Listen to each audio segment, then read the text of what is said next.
Hi everyone, it's Autumn. Hope everybody's well. So I was going home after work and I am driving um, a new commute back home, and I drove by this Fridays. It's in Downers Grove, in Chicago suburbs, and this was a Fridays where an event had happened with my ex, uh, who has turned out to have narcissistic personality disorder. And at the time this had happened, it had happened the day after Valentine's Day, last Valentine's, last year. And this was a point where I had started to realize that something wasn't right. Things didn't quite add up, but I was still very much hooked into the cycle of, you know, uh, pulling away, having bad behavior, and then me, being angry, threatening to leave, him apologizing, making promises, saying all the right things, then everything being great for a couple of weeks, and then it going right back to how it was before. And if you've been with a narcissist or anybody with a cluster B personality disorder, you know this cycle. It's the cycle that happens within the relationship itself. That regardless of or outside of the scope of the idealization phase and the devalue discard phase, and even so, you may have had that happen many times where you broke up and then got back together. But even within the course of when things are quote unquote okay or going okay, you'll have these mini cycles with a narcissist or sociopath or a borderline. Because remember, everything they do is about what they say. It's about what they're talking, the nonsense or the bullshit coming out of their mouth. It's not necessarily about their behaviors or reality. They have a whole perception of who they want people to think they are, even themselves. They have a misconception of reality. And in this way, this is one of the reasons why I truly believe that the cluster B personality disorder group of people, which is quite significant, studies are saying 5 to 8%. I would say in today's America, we're probably looking at a good 12 to 15% at least that are on a clinical spectrum of the cluster B personality disorders. And it's one of the reasons why I believe it's a developmental issue, because they have it's kind of like living in a fantasy, kind of how children do. And around the age of 4 or 5 years old, when children in normal development are starting to be able to kind of, they might have imaginary friends. They might do things or say things, I'm sure you've all been around kids, and it's incredibly endearing when children do it, where they might make like the most ridiculous claims. And they'll say, I had tea with the Queen of England yesterday, because they were having a tea party, and in their mind they projected on to reality, this kind of imagination into reality of what reality is, and they start to actually believe it. I'm a fire truck, and in their mind they start to believe these things. And of course, when it's a kid, it's endearing and it's totally healthy and developmentally appropriate. It's kind of what creates our ability to find ourselves in the world, figure out what is reality and what is imagination, explore imagination and be creative. But with narcissists and sociopaths, and psychopaths, they tend to bring this into their adulthood. And unfortunately, as they get older, it's not so endearing because it's done for malicious and malignant, malintent reasons. It's not just, I had, tea with the Queen of England. It's, I had tea with the Queen of England, therefore I'm better than you, and here's why, and, I should, I can justify taking your money. I mean, there really is a whole psychological processes that goes on with this type of a divorce of reality. Instituting one's imagination, creating it to be reality. So, this Fridays, my ex and I went to eat the day after Valentine's Day. Now, of course, he was not available on Valentine's Day, which, looking back, now, of course, there's always that part of you when you're in a relationship with a narcissist or sociopath or borderline, malignant borderline, where you knew something wasn't right. You knew either that you weren't being told the truth, or that the person was hiding something, or it wasn't maybe that specific. You just knew, you just had a general feeling of unease often. Or maybe it was even less specific than that, where you just knew you deserved better, but you couldn't articulate what it was you deserved better. Or maybe you could. A lot of us could. So for me, it was definitely my intuition was always kind of ringing, the bell, the alarm. And then it was so often I was not given what it was that I gave back. So I would always be available, for things like Valentine's Day. I would write cards. I would buy gifts. I would, want to spend my weekends together. I would compromise other things. I would, the list goes on and on. And although he would claim he was doing those things, or if I confronted him, there was always an excuse, and it was always turned around on me. So for this Valentine's Day, for example, I had been very, sad. My car had broken down, and I had been stranded on the day before. Now, he had taken a bar job. Later, my intuition proved right, that he took it so he could kind of have this whole divorced life from me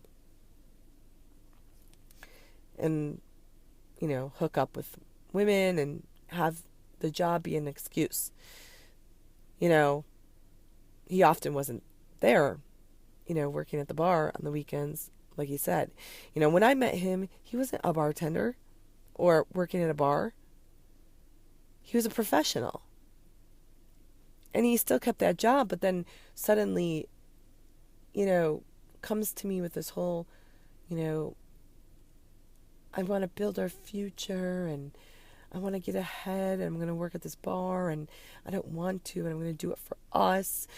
And so right away he knew to make it about us and creating a future and paying off debt so we can get ahead. So I couldn't say much. And he really manipulated the situation.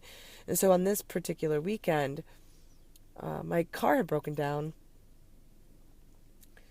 and I was stranded, and he supposedly was working at the bar, did not answer my phone, did not help me. I had to find like a random stranger to drive me to the airport, give me a ride to the airport, the train station, and I was like, 35 miles from home. It was negative 20 degrees out. It was in February. It was crazy. So anyway, the next day I have to borrow his car. Now he's busy. He's going to appointments. He's doing this. He's doing that. I take his car. He goes to work. That was Valentine's Day. And it was nice, I guess. He left me like a surprise cute bag of gifts and sweet card and all this stuff in the trunk of the car, and then told me about it later. But of course I was sad. Like, I went out and I met out with friends, all my single friends that were out for Valentine's Day, and here I was, by myself. It's amazing how we were together and supposedly, we had been married and supposedly so serious and in love, and yet every significant point in my life I was alone. Almost everyone. So, and you'll find this a lot with narcissists and sociopaths. Somehow they're never to blame. So when I was upset about this on Valentine's Day, and I didn't say too much, I was selfish. I was completely selfish because he was working in a bar and he didn't want to, and he was doing it for us, and blah, blah. So the next day, I had to get my car fixed, and I had his car, and I come back, and we're going to go to dinner. But he has to drive me back out to my car. So we go back to the suburbs. We were living in the city at the time. And he drops me off in my car, and suddenly he's like going to leave. He has stuff to do. He wants to go to the gym. Now, I didn't see him on Valentine's Day, hardly. I had not seen him the next day. So we're going to go to dinner. And the only place around, because we needed to go to dinner right away, was this Fridays. He's from Ireland. For some reason, he thinks Fridays is some great restaurant. I hate it. But I would go because he liked it. So we go, and I had been asking him because, see, I had an intuition about him not being available, him working at that bar. There were a couple of times I came into the bar. It was in downtown, Chicago and River North, and my friends and I would be out in the area on like a Friday or Saturday, and I would pop in, and he wouldn't be working. And there's always like an excuse. He was there, but they didn't, the guy asked, hadn't seen him, or it was busy, or his back hurt, he left early, and he went to, back to the other apartment. It was always something. So I was suspicious, to say the least. And here I was on Valentine's Day. I hadn't spent with him. And so I was asking him, I was like, I've been having, but by the way, he is a total cerebral covert narcissist. Definitely cerebral. And we weren't having sex anymore. Because, and I believe it wasn't just about cheating. He's developmentally delayed, emotionally and whatnot, and he can't really have sex with anybody if he has any feelings. He's so out of touch with himself. Sex is weird to him. He, supposedly had stuff happen to him when he was young. I don't know, whatever. And, it hurt my feelings immensely. I mean, I was heartbroken that we were no longer intimate. But he was telling me constantly, now this is the narcissist's, MO. This is their whole shtick. And if you're with someone like this, or you ever are with someone like this in the future, run.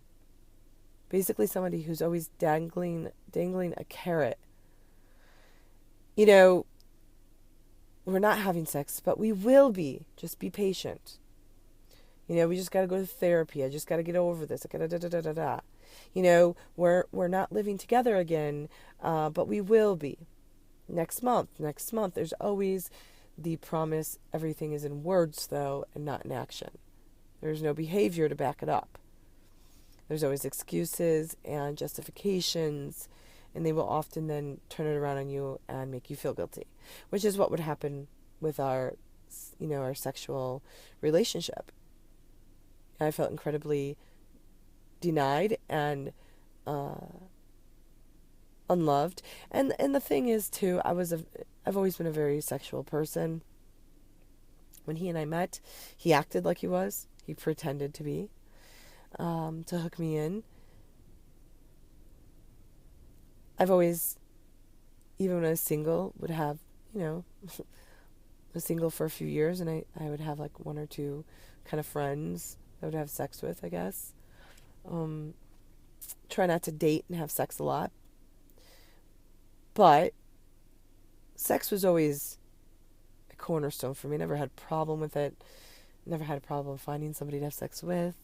In my past relationships that were, years and years long, I never really had any true issues with us not having sex or it, being a problem. So I took it hard and I took it very personal. And this particular Valentine's Day, I just had this intuition. And now I look back, I see it was for good reason, right? It was because he was cheating and doing crazy shit. And I brought it up to him and I said, when are we going to start having sex? What is the game plan here? He got very defensive. And when I said, sometimes I feel like you might have cheated and it's okay. And honestly, I was being serious. I was to a place where I was like, if he had cheated and maybe some of his issues came up, but if he would be honest with me, I could be okay with it, But he got super defensive and then started to kind of turn it all around on me, of course. I didn't see it at the time, but this is a huge manipulation tactic. Usually means they're guilty. And say, well, did you cheat on me? And it turned this whole thing. So long story short, we have dinner. And, of course, if I brought up anything to him that he didn't like, that was emotional, that was anything he didn't like, he would get angry and say I was being unkind, unloving, I was a bitch, and he would somehow come up with some kind of way to leave, but make it my problem and my fault. So he could leave without feeling guilty, and then do whatever he wanted, and then have me come back around begging for forgiveness over things I didn't even do. It was just crazy when you look back at the dynamics. So this was kind of, for me, in my heart, this was the last straw. After this happened, I only knew it was a matter of time. This was where this marked a very dramatic change in my perspective of him and our relationship. And prior to this, I was truly 100% invested, devoted, committed. I convinced myself that the issues that we did have would be solved as we went through therapy. I was in denial over his, now I can see, narcissism and narcissistic traits and sociopathic personality, where he didn't have a true conscience and didn't have a true empathy for others. It was highly manipulative, and it was just an extreme, compulsive, pathological liar. I was in denial over that, and I didn't believe it. But after this was the very, very night. And this is why I'm sitting here looking at this Fridays and thinking about all this stuff. Because it marked the beginning to the end for me. It marked the very day that I started to actually wake up. Now, that waking up process took another 4 or 5 months. And then after we were broken up, it took another 4 months, 5 months for me to process. I had been with a man who was such a liar and who I didn't know at all, and who faked his entire personality and persona to me. But this was the beginning to all that. This night, at this Fridays. So we go to leave, and now he's going to just go back to the other apartment and not spend the night with me. Which, what the hell? He's got work to do. He wants to go work out. Now, in the course of the dinner, I had brought up one particular situation that had been bothering me for a long time, for like 8 months. That summer, I think it was in August, there were these guys that were in town from Northern Ireland who played in his GAA Irish football club. Don't get me started. Because it's part of the GAA, which in Ireland is the professional Irish football league, these people take it way too seriously. I mean, it's, for all intent and purposes, it's like a, amateur, like baseball or softball league. or soccer league, hockey league, amateur. But because it's part of the Professional Irish Football Club in Ireland, it's associated with that, they take it like it's an actual professional league, which is absurd. No one gets paid. So there was a group of guys from Northern Ireland that came for the summer to play for their league that I guess were good players. Well, one of them, actually, that I actually like, I keep in contact with him to this day. But at the time, it was very inappropriate. We were all out. Excuse me. We were at Gaelic Park, which is outside of Chicago in like Tinley Park area. And it's like the big, like where all the Irish hang out and are at. It's where this GAA league is at, where they play football, Irish football. And it was after, it was late and everybody was drunk. I don't drink much. I maybe had 1 or 2 drinks, but they were all wasted. And he was like flirting with me, and he had at one point, now of course, these guys always gave me way more attention than my own husband did. They would be, paying for my drinks. They would be around me when my husband could give a shit less. But of course, acted like he cared always, The whole narcissist, trying to be this great man and show me off, because for all intent and purposes, I'm not, I know I'm not the hottest out there, but for him, I was a huge catch. He was a good looking guy, but I was a couple years older. I was hotter than, any other girls he's going to get. I was smarter. I was more successful. And everybody would just be like, wow, I can't believe you're with this woman. So he would show me off, but when it came down to actually being there for me, he wasn't. So all the guys were around me, and at one point, the one guy had kissed me. And it was supposed to be like a joke, but it wasn't, because he like stuck his tongue down my throat, and then he grabbed my ass. So I brought up, this is months later, I brought up how it really offended me and hurt my feelings that my ex did not stick up for me. He did not step in and say like, hey man, what the fuck, like lay off. I brought it up, and he just got defensive and angry and said, what do you want me to do, punch him? And we get up to leave. I just let it go. He doesn't wait for me to put my coat on. He just leaves, and he goes to the lobby, like the foyer area of the restaurant, and I guess he's standing there waiting. I didn't know it. I thought he just went outside. And I go and follow him, and I was kind of pissed. Like, he was being a dick. He got mad at me for bringing up about what had happened about 8 months ago that I never brought up. Well, I did bring up.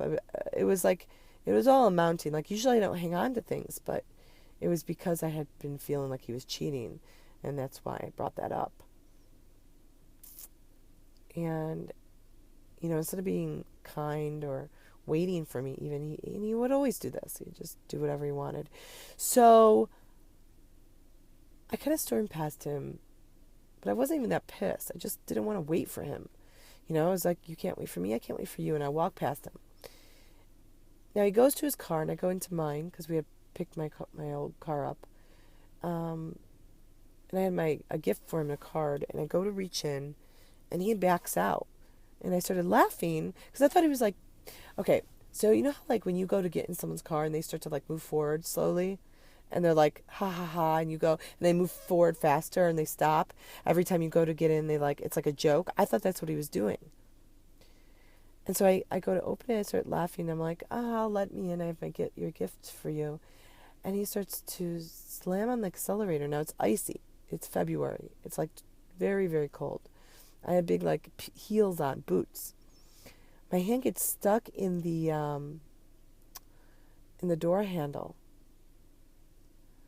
And he slams on the gas, and I'm sliding across the fucking parking lot. Like, he could have killed me. I think God got my foot out from underneath the car. And he must have been doing 30. I was trying to run to keep up. My feet kicked out in the ice. I was being dragged because my foot got caught in the handle. I think it was the sleeve of my jacket. And finally, I knocked to the ground, and he just left. Now, my the apartment keys, my wallet, and all I was in his car still. The only thing I had was my car key and my phone. That's it. No, wait. I don't even think I had my phone. No, I would have been able to. No, all I had was my car key. Okay, I have no phone, no wallet, no money. I have no gas. I was going to get gas afterwards. He just leaves. Go up to the apartment. He raced up there. I'm like, trying to yell up there, go on the intercom, because he had a different apartment and I had a different apartment. We had not been living together at the time, full time, but we were, supposed to be. Anyway, so he basically ignored me for about 4 hours. My car was almost out of gas. I had no money. It was 20 degrees below zero. I had a tiny little coat. No way to get an apartment. No phone. I didn't even have enough gas to go to someone's house. That was the problem. Basically let me sit out there until 2 in the morning. I was trying to get his attention, so I kind of put my car door and hit his car with it, not that hard, to set the alarm off so he would have to come down. He was videotaping me and tried to call the police on me, which of course the police laughed. So anyway, he comes down finally at 2 in the morning, screaming, hollering, saying I accused him of cheating on me and he never did, and how dare I, and I don't love him. It was just insane. It was I was staying calm, and I'm like, can you just give me my keys? He literally, I was like, can you talk to me? It was snowing out. He ran down the street with no socks or shoes on in the snow. Negative 20 degrees below was wind chill. No coat. Shorts on and a t-shirt. To get away from me.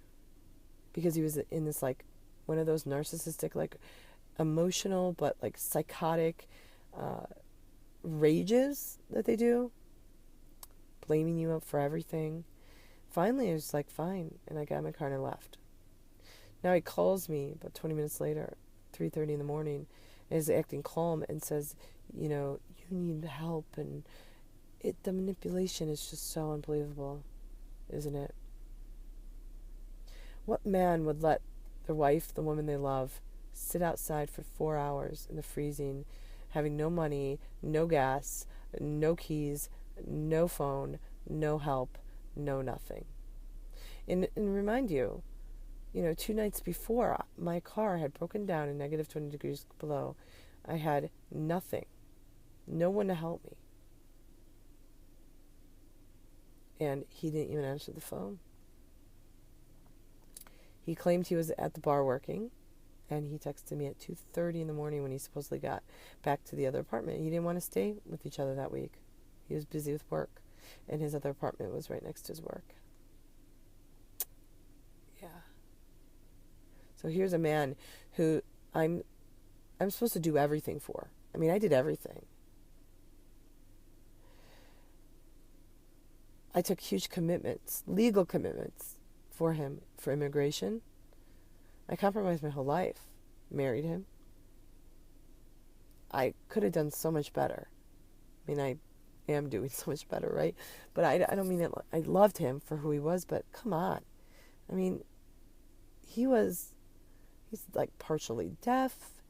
He can't have sex. He's emotionally got problems. He's good looking, but he's not that great looking. A lot of my friends couldn't understand really why I was with him. But I looked past all these ridiculous things about him. And he didn't make a lot of money. He did okay. He was in audiology sales, but he wasn't anything, any big shot. He wasn't that smart. I mean, he would say things like, hey babe, what's this word? And he'd be pointing to a word like democracy. And then I would say, that's democracy. And he'd say, what does that mean? What does that mean?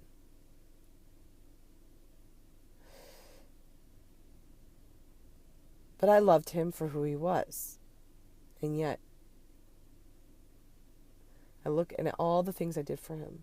I did everything I could. I was there all the time. I mean, I sacrificed so much. I was endlessly forgiving and patient. And if you've been with a narcissist, you know exactly what role you took on as well. He could have 1,000 faults.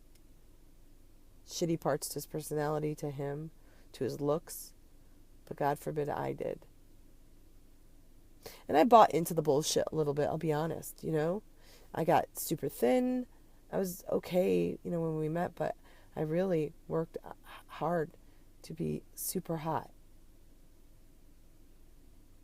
And there was a point, you know, probably around that Valentine's Day, this is when my eyes really opened wide, where I would, and I say this not at all, like, I hate even saying anything like this because it sounds so egotistical, and I'm not like that at all. But I'm confident, and I know myself, and it got to a point where I looked awesome. There was not more I could do, right? I was like my ideal weight for my body. I had a flat stomach. I had, you know, gotten rid of all my cellulite, the little bit I had.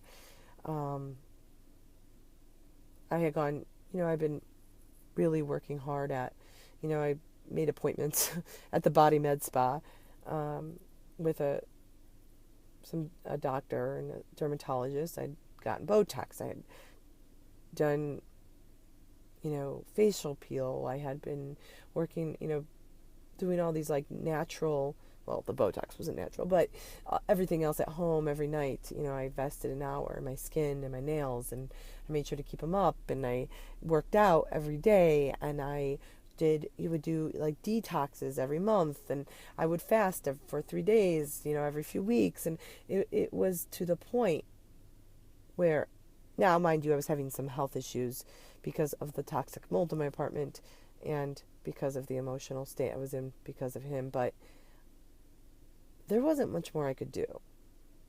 Yeah, I still had faults and flaws, for sure, I did. But those were just me. Like, you know, you can't be perfect. I did everything I could that was in my power. I went to therapy again. I had gone to therapy.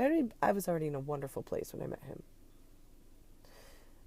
I was patient and kind and forgiving, and I communicated well and loving. I mean, I will say, I've screwed up a lot in my past relationships. I was never perfect, but this one was as close as I could get. I really was in a good place, and I was 33, 34, and I met him. So I'd already gone through a lot, and I was already older in that regard. And it came to a point, like I said, right before this Valentine's Day, that I looked at myself and I said, what the hell else can I do? I'm working to make more money, trying to change aspects of my career. I was working to start a business again with him, doing all the work, of course, so we could make even more money. I was as thin as I had been since I was probably 18. You know, luckily I've kept a lot of this, and so in that way I say, well, maybe it was for the positive. It kind of, you know, maybe that was the kick in the ass I needed to really feel good about myself again, and also to go through, you know, there's nothing like feeling horrible about yourself and having a narcissist just ruin you, to tear you apart, so you have to build yourself back up. And in that regard, it was a blessing in disguise, because I feel like I am in a place I would never be otherwise. But at that time, I'm like, what more can I do? And he still doesn't just love me. It's got to be complicated. There always has to be a excuse or justification.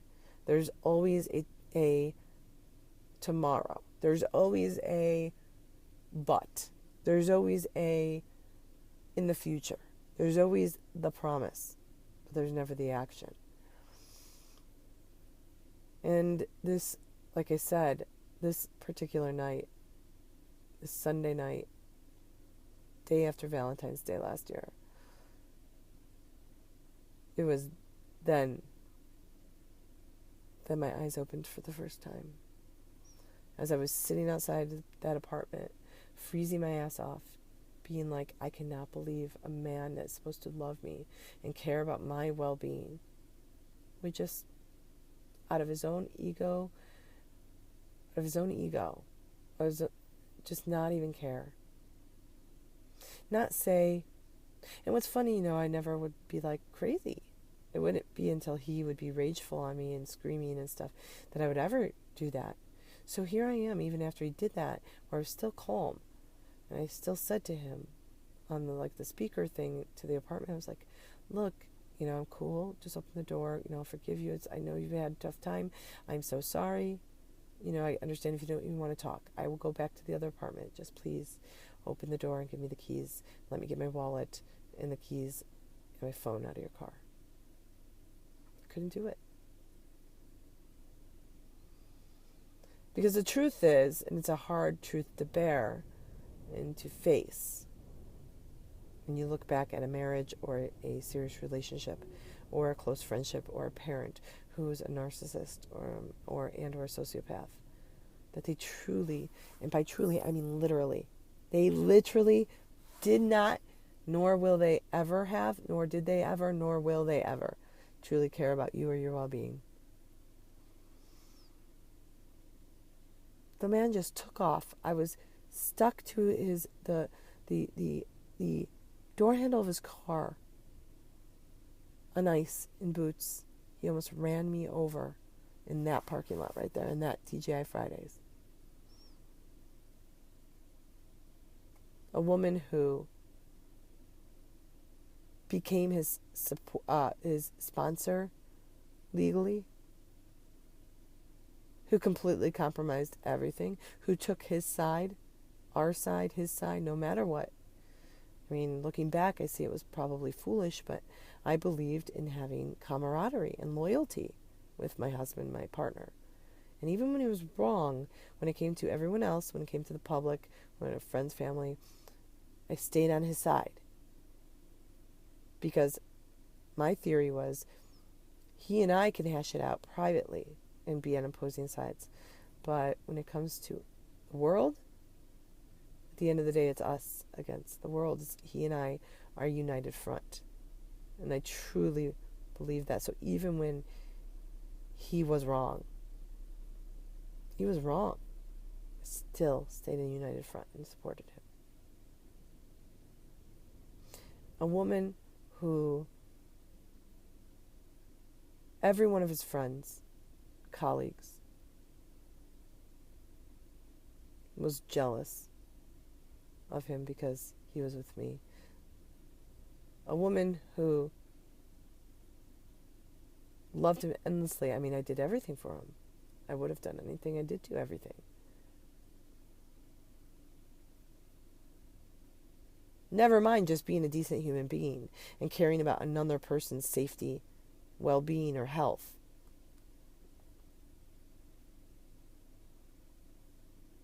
So, what was your time where your eyes opened for the first time?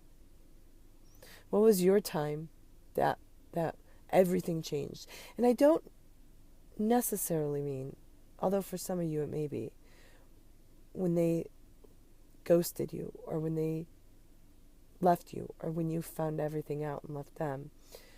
I don't necessarily mean that, although it may genuinely have been, that was the moment. But I think for a lot of us, that moment came way before the ghosting happened, or the discard happened, or the truth came out and we were slapped across the face with the reality of who this person truly was.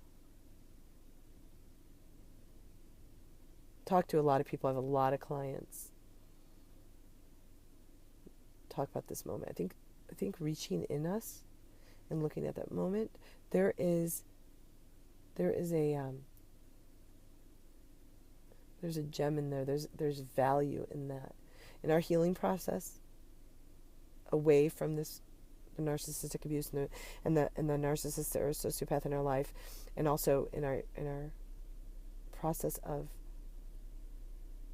becoming more of who we are and valuing ourselves and having the life we want and growing and becoming more self-aware and enlightened. Even in that process, away from the narcissistic abuse, there's something very valuable in looking at that moment. Because that moment gives us a sense of what it is within us that needs to happen in order for us to see reality. And if you can identify that, then you can start to apply it into other scopes of your life in order to make sure that in the future you give yourself what it is you need in order to just stay true to reality or not be in denial or to see things as they are. Because look, my ex fooled me. He lied. He was a liar. I don't blame myself for that at all. However, there were moments when I knew I deserved it better. I knew it. But being a compassionate, forgiving, kind, loving, patient person, I overlooked it. But that leads to a whole nother thing too, because when you really think about it, there are good people who you should offer that compassion and forgiveness and patience to. They may screw up sometimes, may have issues that your partner doesn't necessarily mean that they are a sociopath or narcissist or a liar or using you or manipulating you. So I think at the end of the day, we only know what we're told and what we see. We're not mind readers. At the end of the day, I guess it comes down to how it makes us feel.